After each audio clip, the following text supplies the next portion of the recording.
প্রিয় ছাত্রছাত্রীরা, আজকের এই ভিডিওটা হবে কল্যাণী ইউনিভার্সিটির ছাত্রদের জন্য। তোমরা অনেকেই আমার কাছে প্রশ্ন করছিলে যে দাদা কল্যাণী ইউনিভার্সিটি সেমিস্টার 3 সাজেশন দেওয়ার জন্য।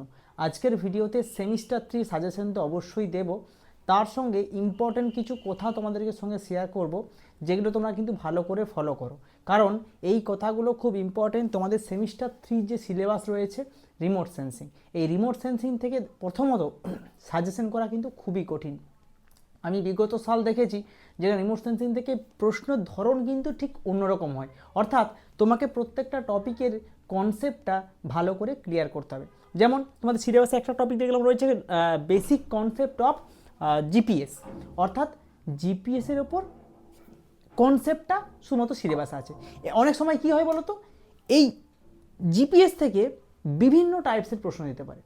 জিপিএসটা কি কাজে লাগে, জিপিএসের সিগনিফিকেন্স কি, এর কীভাবে এভলিউশন হলো, এই সমস্ত জিনিস কিন্তু আসতে পারে। কাজেই কনসেপ্ট, প্রত্যেকটা টপিকের কনসেপ্টটা ক্লিয়ার না থাকলে রিমোট সেন্সিংয়ের মতো সাবজেক্টে সাজেশনটা খুব কঠিন হয়ে পড়ে। সে কারণে বিগত প্রায় এই সাজেশন তৈরি করতে সবথেকে বেশি আমার সময় লেগেছে, এবং আশা করছি তোমরা জিনিসটা বুঝতে পারছো কী ধরনের প্রশ্ন আসতে পারে। আমি চেষ্টা করেছি 10 নম্বরের 10টা প্রশ্ন দেব এবং 5 নম্বরের প্রায় 16টা প্রশ্ন করেছি, কিন্তু তার সঙ্গে তোমরা কিন্তু অবশ্যই প্রিভিয়াস ইয়ারগুলো প্র্যাকটিস করবে। প্রশ্নগুলো দেখে নাও। প্রথমে আমি 10 মার্কসের প্রশ্ন দিচ্ছি, প্রশ্নগুলো দেখে নাও। Discuss different application of remote sensing. তারপর হচ্ছে discuss different types of platform used in remote sensing. What is resolution? Discuss different types of resolution of imageries. Briefly discuss different application in remote sensing. এখানে বিভিন্ন অ্যাপ্লিকেশনগুলো লিখতে হবে তোমাদের, যেগুলো সিলেবাসে আছে।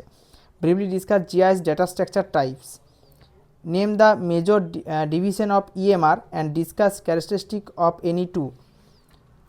Explain the basic element considered during interpretation of aerial photographs. Discuss the component of GIS. Discuss the fundamental concept of GIS with particular reference to use of RS GIS data. Data structure type, এটা আমি extra আবার দিয়ে দিয়েছি ভুল করে, ঠিক আছে। Write a short note on EMR.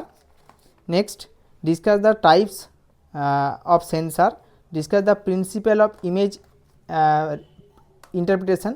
Write a short note on concept of FCC. Discuss the types of aerial photographs. Next, discuss the application of remote sensing. Discuss the component of GIS. Discuss the application of GIS. Discuss the principle of preparing attribute table. Write the basic concept of GPS. Discuss the significance of buffer preparation. Distinguish গুলো করবে active and passive sensor, raster data, vector data. Discuss the types of resolution. Discuss the types of platform used in remote sensing. Explain the role of GPS in modern mapping. This last is applicability of remote sensing in monitoring urban growth and environmental degradation. ঠিক আছে, এই ছিল 5 number এবং 10 নম্বরের প্রশ্ন। প্রশ্নগুলি তোমরা তো দেখলে। প্রশ্ন দেখার পর একটা কথা বলি, তোমাদেরকে কিন্তু প্রত্যেকটা টপিক যেগুলো রয়েছে তোমাদের সিলেবাসে, সেখান থেকে 10 নম্বরের যে কোনো জায়গা থেকে ঘুরিয়ে পেঁচিয়ে প্রশ্ন আসতে পারে, এটা আমি বারবার বলে দিচ্ছি। কাজেই পুরোপুরি সাজেশনের উপর নির্ভর করবে না। তোমাদের অনেকের ডিমান্ডে কিন্তু সাজেশনটা আমি করলাম, কিন্তু সাজেশন করতে গিয়ে আমি নিজেই ভাবছিলাম যে কোন প্রশ্নটা দেবো, কারণ রিমোট সেন্সিং থেকে এত টাইপসের প্রশ্ন হয় যে একটা টপিক থেকে আমি 3-4টে বড় প্রশ্ন দিতে পারবো, মানে ঘুরিয়ে পেঁচিয়ে করা যায়। কিন্তু এরকম যদি দিতে যাই তাহলে বড় প্রশ্নের সংখ্যা অনেক হয়ে যাবে, এরকম করে তো পড়া যায় না। কাজেই তোমাদেরকে কনসেপ্ট ক্লিয়ার করা অবশ্যই প্রয়োজন, আর কনসেপ্ট ক্লিয়ার করতে গেলে সেই টপিকের ওপর ভালো করে বই পড়তে হবে, তাহলেই তোমার কিন্তু প্রত্যেকটা প্রশ্ন ইজিলি তুমি করতে পারবে। এই কথাটাই বলা, রিমোট সেন্সিংটা খুব গুরুত্বপূর্ণ একটা সাবজেক্ট, সেখানে সাজেশন করাটা খুব চাপ হয়ে যায়। তোমাদের রিকোয়েস্টে কিছু প্রশ্ন প্র্যাকটিস করার জন্য দিলাম।